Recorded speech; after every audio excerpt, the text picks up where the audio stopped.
I am going to talk about that specifically, about whole brain emulation, about what it takes to reverse engineer a mind.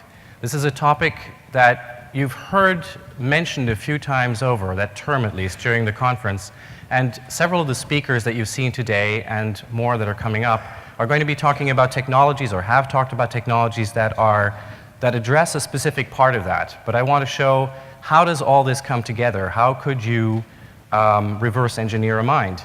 And I wanted to show how do you actually determine the goals for something like that. So where does that come from? How do you specify this? I should mention also that this talk is really just a part, an excerpt of a book that's coming out. It's called the Whole Brain Emulation Coffee Table Book. And yes, it's a coffee table book. It's going to be full of pictures and easy to read. And every one of you who's currently attending the conference, the Congress, is going to have access to this, a preview of this, so that you can actually give comments to it. And I hope that you do. So I think when you're talking about what are the goals of something like whole brain emulation, the real challenge is to first determine what is it that we're trying to replicate here when you reverse engineer a mind. What is this sense of being? What are we? Well, you're all sitting here right now, and you're listening to me.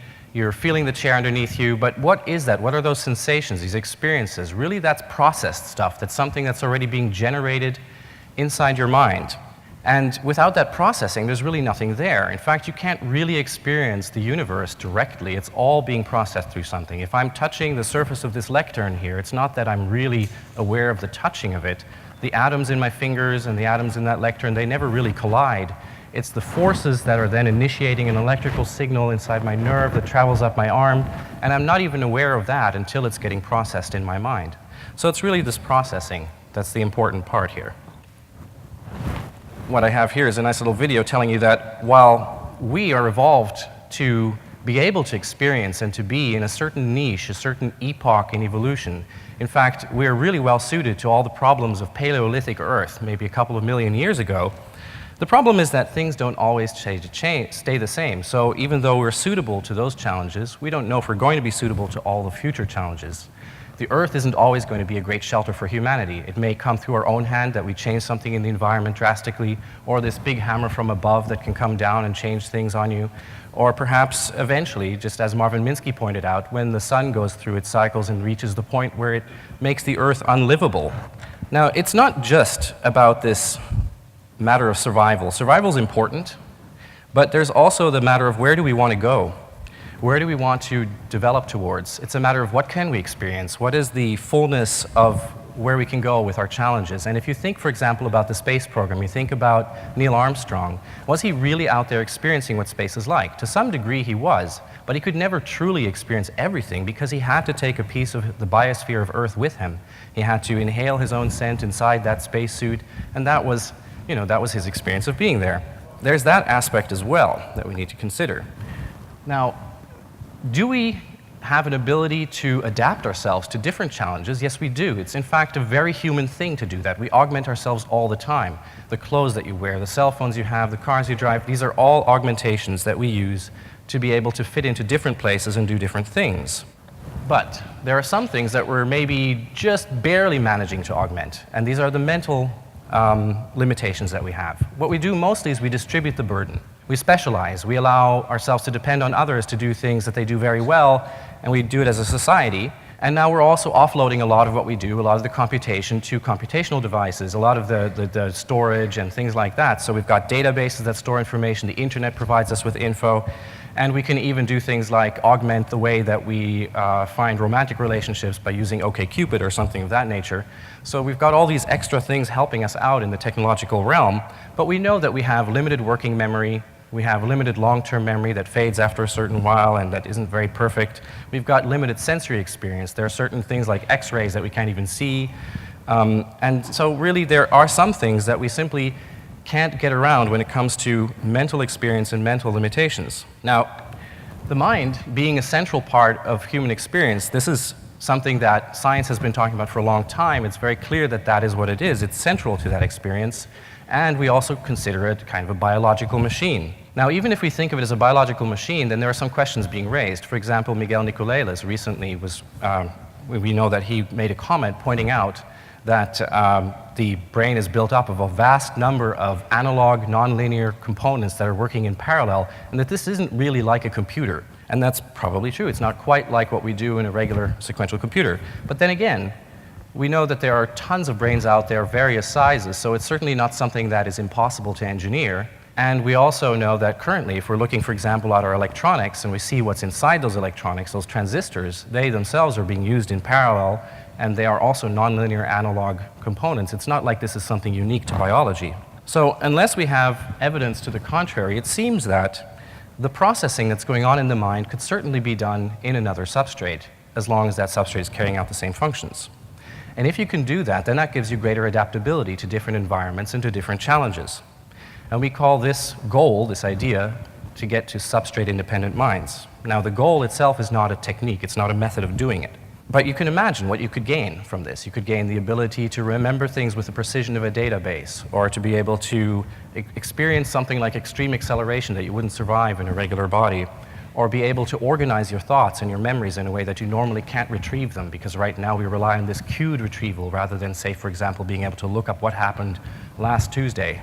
Now, if we think of a software analogy, it's kind of like, so what we're trying to do is we're trying to build different ways of implementing the same function so that it works in another platform. It's kind of like building platform-independent code. You want something that, even though it requires a platform to run on, it can run in many different kinds of things, like a PC, a Mac, whatever we want to have there. In the last 100 years, neuroscience has mostly focused on looking at these basic components of the brain, things like neurons and synapses, neurotransmitters. How do you measure signals in there?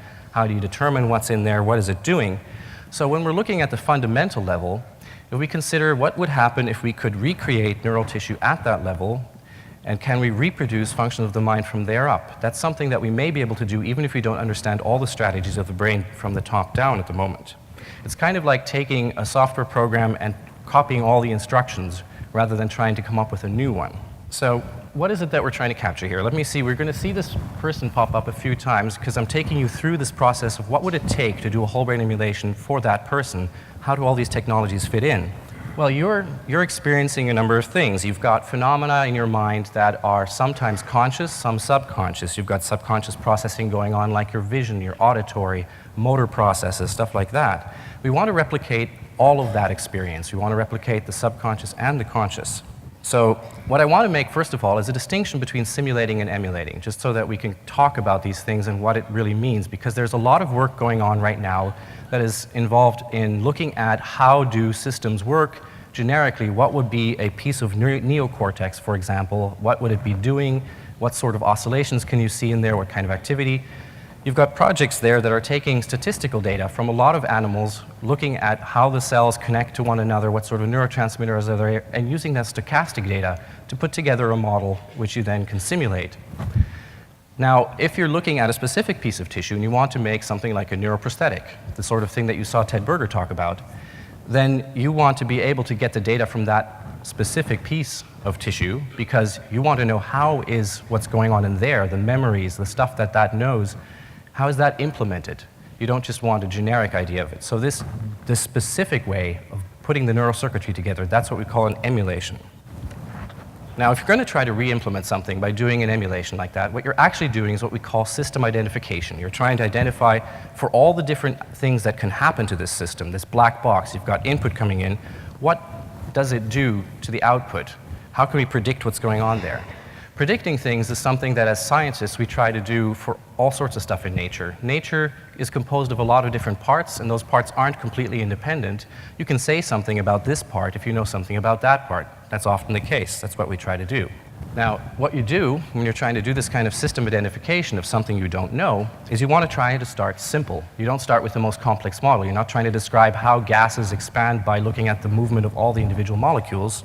You want to make a model that can perhaps fit what you're trying to look at, study the effects you're interested in, focus on those, and then find out what the scope is, what the details are that you need to get. In neuroscience, when we look at these effects, we often call them behaviors. It's things like sensory perception, learning and memory, emotional responses, and consciousness and self-awareness. Those are the kinds of effects that are interesting to us. And when we try to try to make a prediction for that. We're trying to say if we know the state of a system at this time and we look a small time later on, what could we say about the system then, and how well can we predict what's going on there? Of course, all of these pieces that's a lot of data in here. And if we were looking at a computer, and this was our example, then we'd know that the signals we're interested in are the zeros and the ones in that case. We know that what we want is we want to be able to replicate how the ones on the input are returned into ones on the output.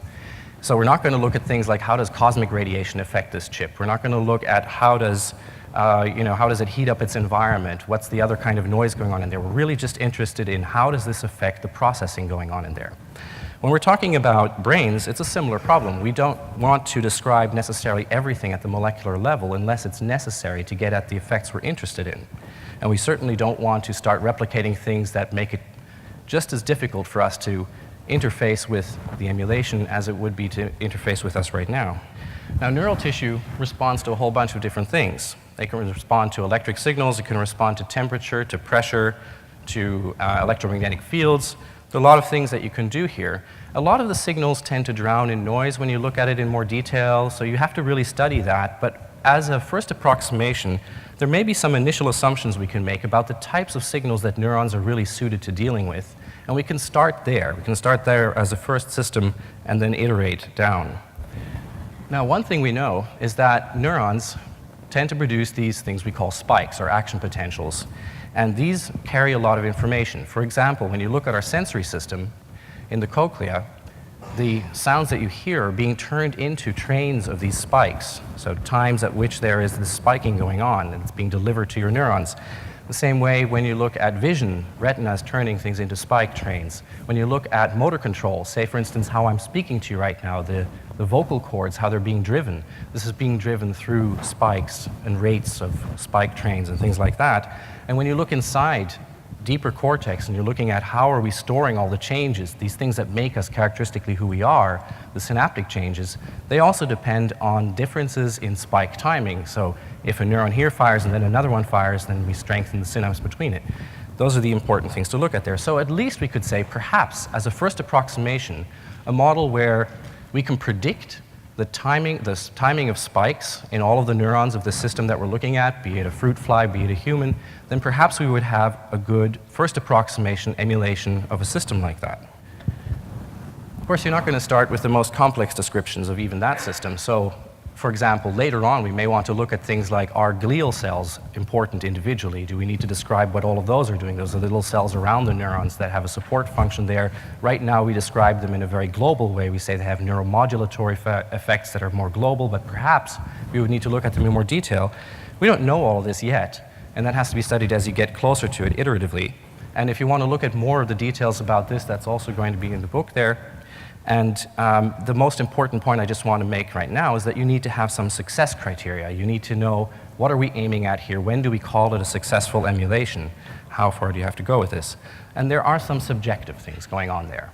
Because when you say, what would you still consider yourself, or how do you say that your awareness, your experience is fully experienced and it is you? Well, I'm not the same person that I was when I was 5 years old. I'm definitely not the same person. And if I jumped from then to now, it probably wouldn't seem like that was still me. But with all the pieces in between, all the gradual changes that were going on, it seems acceptable somehow. So you could think that there is some degree of change that is acceptable, that is a close enough approximation of whatever you call the system and its experiences. Now, you've already heard Ted Berger talk about the hippocampal neuroprosthesis. You've heard him talk about how you would look at some black box where you know it has a function inside the brain, it receives some input, some output. You're trying to describe what are these functions that are being carried out there, and you need to observe a lot of data to find out how to put that together. The good thing about this is we've already seen from his example as a proof of concept that it is possible, at least within constrained task, within a constrained set of what we know, what we want to emulate or make a prosthetic for, that it is indeed possible to build that. The problem here is that, of course, you don't want to miss any of the latent function that's inside of this system.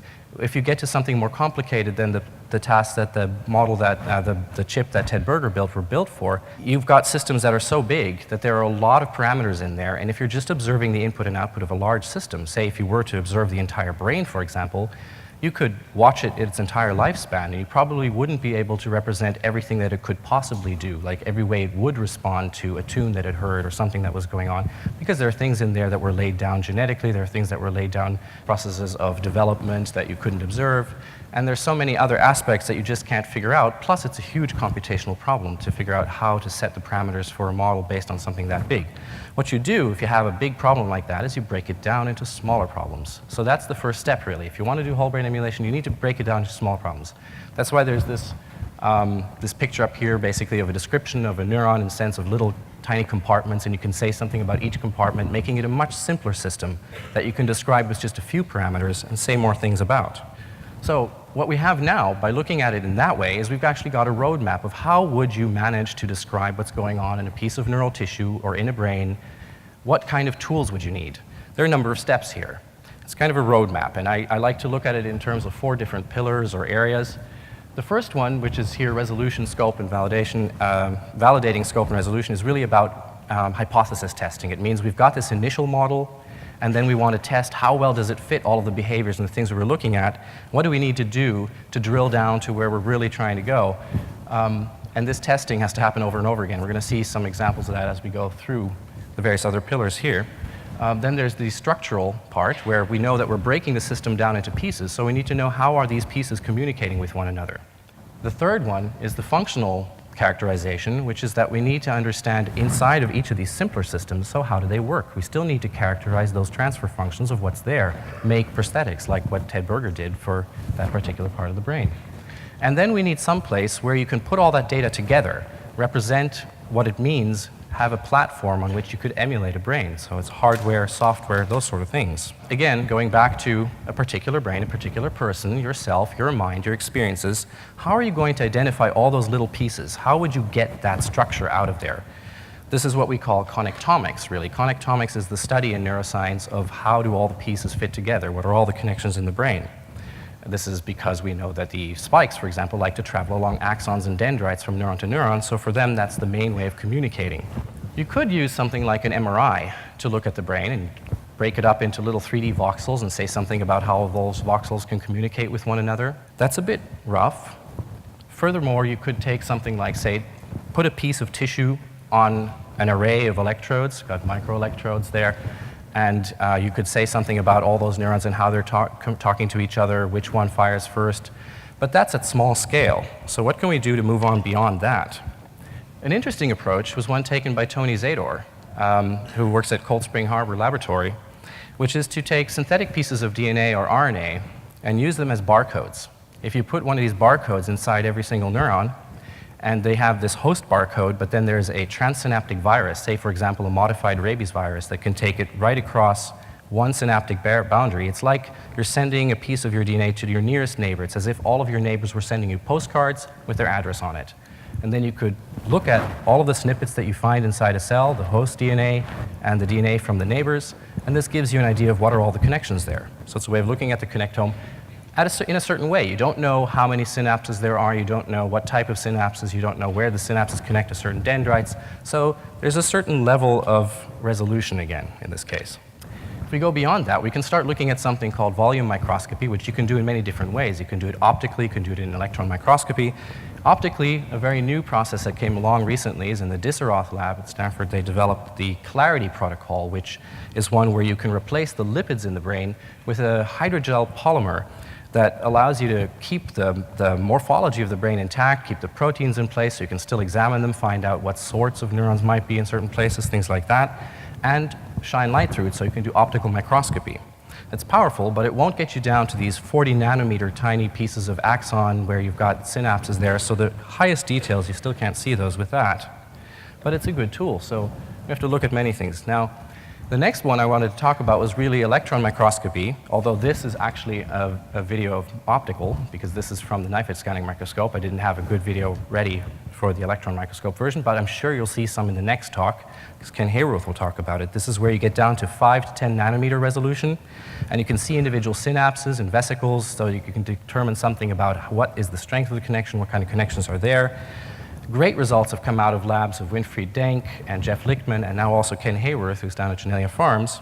And recently, in 2011, there were some really breakthrough publications. There were publications by Brigman et al. And Bock et al. That actually showed that you could make predictions looking at just reconstructions from this geometry, from this morphology, about, for example, in retina, well, which ganglion cells there were sensitive to what type of information. So you know how they're sensitive either to, say, horizontal or vertical bars and things like that in your retina. They could make predictions about that, and they tested it by looking in the same tissue at activity recordings they'd done, and they found that they could indeed predict something about it. So it was a good proof of concept for that. But of course, there are some issues with this. There's some problems of reliability of your measurements. So if you can only do a measurement once and you can't go back and validate whether the activity corresponds to what you're assuming in your model, it makes it a little bit difficult. Also, there's a problem of volume, because right now the results we've seen out of those labs are from really tiny volumes of brain tissue. And if you wanted to go up to something much larger, you would need automation and speed-ups, which I think that Ken Hayworth will also address in the next talk. So there's that problem, and you can't necessarily constrain all of your parameters just based on what you can see, because not everything is obvious from the morphology. You can't judge a book by its cover.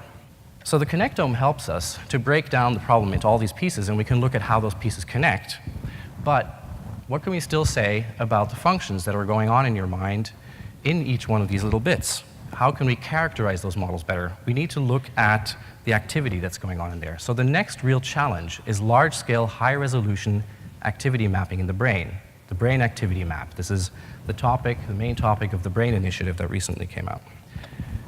And there are some straightforward approaches that you heard Ed Boyden talk about, some of the ways that we can move forward, for example, with just making arrays that have way more microelectrodes, so we can get a lot more data from the brain, maybe analyze an entire volume of tissue in 3 dimensions by using that in combination with optoelectric methods, and get a lot of data out of it using protocols that we're sort of familiar with, that we know how to work with. But you can see how, if you wanted to do this at the highest possible resolution, if you want to get data from every neuron in a brain, you're going to turn it into a pincushion that way. And this could not only be a bit harmful, but it may also affect what you're trying to measure. So there are some ways to move in different directions there. Another way to do activity measurements is, for example, fluorescent microscopy, where you can look at the activity in cells with a microscope by using these fluorophores that are going to light up and show you something about the activity in a cell. One place where this is used is in animals that are transparent, for example, or in small animals. We've got here the C. elegans nematode. It's only got 302 neurons. It was mentioned before in the Congress, and there are at least 2 projects going on right now that are trying to specifically get at all that detail, get the connectome out, emulate that system. So the company here, Nemolode, which is run by David Dalrymple, is actually gathering all that activity data about these cells in the nematode so that they can get around to doing that kind of emulation. Now, there are some other interesting approaches, such as the molecular ticker tape, this notion that you can take, again, kind of like in Zador's approach. This is you can take little snippets of DNA or RNA, and you can use them inside a cell, circularly amplify it so that you've got a repeated version of the same synthetic DNA that you know what the code is supposed to be, and you've got a channel in there, for example, voltage-gated channel that is interfering in some way with this circular amplification, so that you have a change of error that depends very much on the activity of the cell.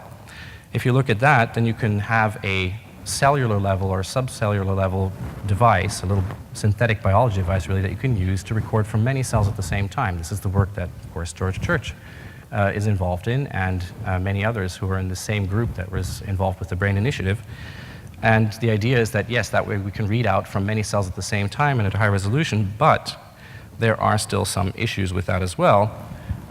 For example, with the molecular ticker tape, there are some issues of reliability. So how many of these tapes do you need per cell to make that work reliably? How do you align all these tapes in different cells and know when they all started recording, that they all started recording at the same time? Where can you align up the time course in those things? How do you get the data out? So all this sequencing that needs to happen. For example, how do you combine that technology with technology where you want to get the structure out as well? So if you want to do electron micrographs and look at that too, how could you do that when you've already had to take this neural circuitry apart by taking out the DNA in order to sequence it? Well, there are some approaches that you might be able to use, but you can see that there are some hurdles to overcome. And I think we're going to see many of those addressed in the next few years. But instead of working with that, there's another approach that's interesting, which is we can go to a technology more familiar to us, like integrated circuit technology, electronics. And we've heard the people from UC Berkeley talk about this on the first day. Their neural dust approach is very similar. This is just another way of representing that. In this case, for example, the idea was to power it with infrared light and communicate with infrared instead of ultrasound. That's because there are several labs working on this technology in different ways at both UC Berkeley, MIT, and Harvard. The notion here is that if you get down to a size like 8 micron, where these cells are, chips are small enough that they fit inside the body without breaking barriers, and they can even fit inside the vasculature, then you can take them to basically every part in the brain, because every neuron requires nutrition from the vasculature, so you can get in that area. And then you can communicate with them through, for example, procedures that are similar to radio frequency identification, except perhaps in an infrared domain or through ultrasound, so that you can set up a network and talk to them. The really interesting part is when you look at what we can do nowadays at that scale, the number of transistors that you could, for example, get on a block that is the size of a red blood cell would be about the same number of transistors that were used in the original navigation systems for cruise missiles. So it's really not that little. Of course, even getting down to that size isn't really going to get you the whole picture. If you want to be able to do something where you gather data from the entire brain, you need a hierarchical approach where you have some systems that are communicating data out, gathering data, some of them that are recording stuff near neurons, so you have smaller and bigger pieces. And some of that was also illustrated yesterday when they were talking about their neural dust approach. What it turns into is basically having a cloud of specialized probes that are working together as a team and recording things. But we have a huge advantage in this case that what we're working with is a mature field in the sense that integrated circuits are something we're very familiar with. We know how to build networks between them. We have lots of engineers and designers who can work with it. We have a product path where Intel, for example, knows exactly what they're doing in the next few years, so we know how it's going to be scaled down. It can take advantage of Moore's law. Right now, we see that some of the stuff that's being looked at in the lab is perhaps, it has a diameter 10 times larger than we'd like it to be, but we can see where that's going in the next few years and how we can scale everything down. You still have challenges, of course. You need to power all these things. You need to get signals back in and out. And we know that in order to explore all the possible ways to do this, we still need to look at all of the ways in which neurons can communicate, for example. They're sensitive to many different types of signals. So there's a lot of room to explore. And in addition to exploring these different ways of getting information in, getting information out, powering things, how do you get down to that scale? There's also the possibility of combining a lot of the technologies that we're looking at. So instead of just betting on many horses, instead of just one, by looking at all these different technologies I just discussed, there are ways of combining that work, trying to get the best out of. Say, for example, if you have something that does use wires near the cortex, near the surface of the cortex, because it's a good way of getting a high bandwidth of data somewhere, but you have these little neural dust things deeper down, you can imagine how you can put things together in a good way when people are talking about this and trying to target the same goal, which is this notion of how do you emulate or how do you reconstruct an entire piece of tissue, an entire brain. And again, there's more about this in the book. But even before we get total access, before we have this ability to emulate entire brains or put neural interfaces everywhere, you're going to get some really interesting benefits out of working in this area. So for example, if we put sensors inside of our cells, we might be able to record the sounds or the sights that we're experiencing at the moment and put them somewhere else so that we can re-experience them in exactly the same way without worrying about degradation of those memories. In the same way, if you put recording devices inside the hippocampus, you can imagine that if we can record how these cells that are kind of turning on and learning what is happening at this moment. The hippocampus is responsible for episodic memory. It's the ability to learn what's going on in this event. You could store that away, and if you re-stimulate those cells in the same order, you experience the same event again. So this means you could put that information about that event somewhere. You could label it, tag it, this happened on that day, this was when I was at the Congress. You could recall that experience explicitly when you want to without having to go through this queued process that we use right now. It's a whole different way of working with our own memory. And you can imagine eventually being able to take information from something like the Wikipedia or internet and just Googling things, and it would appear in your memory seeming like it's something that you just pulled out of your own memory. So there are ways that you can go with this high bandwidth neural interfacing as we go along. But it's even better. Even before we get to high bandwidth, when you've got neural interfaces, even at low bandwidth, simple interfaces, just a few probes might be able to do really useful things. For example, they could tell us something about, well, are you stressed? Or what's happening, what are your levels of anxiety, and can we do something about that? They can help you through a feedback loop to try to either achieve wakefulness when you want to, or go to sleep when you want to. Or it could help out with the detection of epileptic seizures and when there might be an onset of epilepsy, and maybe even prevent that. And then, of course, there's the matter of paralysis. Like if you're paralyzed, if you could just detect the will, the desire to move in a certain way, and then power functional electrical stimulation electrodes in your muscles, you could regain the ability to move those muscles by will. So even with just simple interfaces, you can already start doing some pretty cool things. Now, there is another step here. The final step really is to take all these measurements. What are we going to do with that? Where do we go once we have all the tools to acquire all that data? How do you turn that into a model? You need to turn it into something that makes sense, where you know, okay, this is how we fill in all those parameters. You need to be able to combine results from different tools, different ways of measuring. You need to know how to put those together. And eventually, of course, you need to have a suitable platform to run that on. You need to have something that can carry out the functions that you're looking at.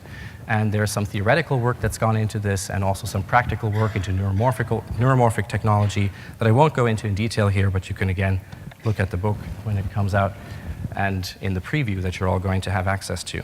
Really what we're trying to do in this whole process, aside from figuring out how deep do we need to go, what do we need to do to create this experience of being in an emulation, is where's that sweet spot between developing ever more complicated technology that needs to get at a higher resolution of data, and where can we go by filling in the system, by building these model parameters out, by computing, by optimizing parameters, which is really something that kind of works in the opposite direction. If you have more measurements, your system becomes smaller, the systems become easier to predict.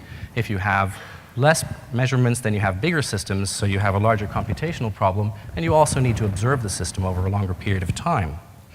Now, what would it really take to emulate your brain, for example? If we just assume for a moment, a very simple approach, which is to just use a supercomputer, no special hardware, and to use this approach of breaking a neuron apart into lots of compartments. Let's just say, for example, that we did that, and there were 10,000 compartments for every neuron, and that if we want to emulate these things with the Hodgkin-Huxley equations, that we would take about 1,200 floating point operations per second for each of those compartments, and you have 100 billion neurons. What it means in the end is that you need to be able to store about 10 petabytes of data, and you need to be able to process at about 1 exaflop, or 10 to the 18th number of floating point operations per second. This seems huge, but when you look at, for example, at the type of data that is currently being processed by Google, it's about 24 petabytes a day. When you look at what's being targeted in terms of exaflop computing, so even in the supercomputer domain, by 2018 we should expect to be able to have that, but of course that's not a very efficient way of doing things.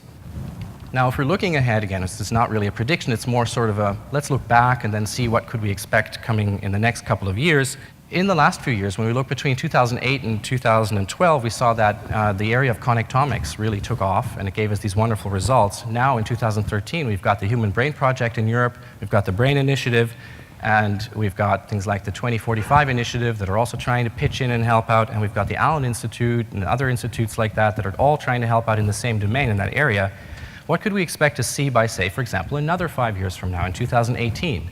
If we see the same sort of development in getting activity data from the brain as we saw with the structure, then perhaps by 2018 it would be acceptable to say, come up with a project where you say, let's take Drosophila, this fruit fly with 100,000 neurons, and we're going to get both the data and the structure, the activity data and the structure data, we're going to put it together, and we're going to make an emulation of that, or try to make an emulation of a fruit fly brain. So perhaps by 2018, that's a project you could start. Now, of course, all of these technologies have risks and benefits, and it's the only way you can really look at any risks and benefits in technology is by learning about them, because we don't know in advance how things are going to be applied. So the good thing about it, of course, is that all of this gets developed iteratively. It's little steps. So as we're going along these steps, we can learn about that. You know, way back when, Aristotle thought that the idea of reading and writing was really bad because it's going to change us fundamentally at the core as humans, because we wouldn't be able to remember things the way we used to and stuff like that. But now we can hardly imagine a time without reading and writing. So we know that, you know, sometimes making steps like that is exactly what humans are about, and we need to learn about it as we go. So what would it feel like to actually become emulated like this? I don't really know what it would feel like, except I think because we're already used to a certain degree of change from moment to moment, we can imagine that if the amount of change is similar, then it won't feel all too strange to go into a different substrate, to be able to experience that. And as we go, making neuroprosthetics, we're going to be able to help out with things like solving problems of trauma and disease, and it helps us to store away information that we find very valuable, more valuable than many of the documents that we make backups of.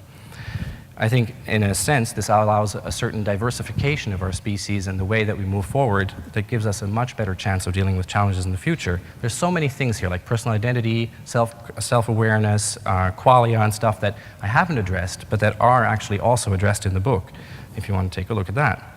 So I'll leave you with this final bit, which is that so over the years, organizations like my own, carboncopies.org, and now with the 2045 initiative, we've been trying to map out this area. We've been working with the experts and with projects that are out there, and also with you, the public, to try to give more understanding into what may be possible, how you would go about it, what are the goals of something like that. And the thing is, right now, we've got this wonderful infrastructure here, science, infrastructure, economy that is able to tackle big problems. And we don't know for sure if we're going to have that in 20, 40, or 60 years. I mean, how can you say for sure what you're going to have then, right? So we have this opportunity now to understand more about ourselves, to learn what it means to exist, and to help us thrive. So I think that we really should grab that opportunity. Thank you.